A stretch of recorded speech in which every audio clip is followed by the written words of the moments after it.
നമ്മുടെ ജീവിതത്തിൽ കൂടുതലായിട്ട് ഇഖ്ലാസ് സൂറത്തിനെ ഇഷ്ടപ്പെടണം. ഒരു സഹാബിയോട് നബി സല്ലല്ലാഹു അലൈഹി വസല്ലം തങ്ങൾ ചോദിക്കുന്നുണ്ട്, നീ എന്താണ് എല്ലാ റക്അത്തിലും ഒരു സൂറത്തിന്റെ പുറമെ എക്സ്ട്രാ സൂറത്തിൽ ഇഖ്ലാസ് കൂടി പാരായണം ചെയ്യുന്നത്? അപ്പൊ മഹാനവറുകൾ പറഞ്ഞുവല്ലോ, എനിക്ക് ആ സൂറത്തിന് വല്ലാതെ ഇഷ്ടമാണ് നബിയെ. അപ്പൊ തങ്ങൾ തിരിച്ചു പറഞ്ഞത്, ഹുബ്ബുക ഇയ്യാഹ അദ്ഖലകൽ ജന്ന, മോനെ നിനക്ക് അതിനോടുള്ള ഇഷ്ടം നിന്നെ സ്വർഗത്തിലേക്ക് എത്തിച്ചിരിക്കുന്നു. നീ സ്വർഗത്തിലെത്തി.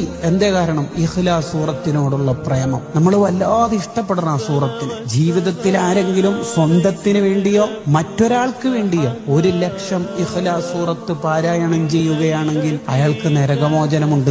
അൽ ഇതാഖത്തുൽ കുബ്ര എന്നാണ് അതിനെ വിശേഷിപ്പിക്കുന്നത്. ഷുവർ, മരിച്ചുപോയ ഉപ്പക്ക് അല്ലെങ്കിൽ ഉമ്മക്ക് അല്ലെങ്കിൽ സ്വന്തത്തിന് വേണ്ടി 1,00,000 ഇഖ്ലാസ് സൂറത്ത് ഓതിയാൽ അയാൾ പിന്നെ നരകത്തിലേക്ക് പോകില്ല. അത്രയും പവറുള്ള സൂറത്താണ് സൂറത്തുൽ ഇഖ്ലാസ്. ഇക്കാര്യം തുഹ്ഫത്തുൽ മുരീദ് അലാ ശർഹി ജൗഹറത്തുൽ തൗഹീദ് എന്ന ഗ്രന്ഥത്തിൽ കാണാം. അപ്പൊ സൂറത്തുൽ ഇഖ്ലാസ് ഡെയിലി 10 തവണ പാരായണം ചെയ്യുമ്പോൾ മരണം ഈമാനോടെ ആവാനുള്ള ഒരു വഴിയാണ്.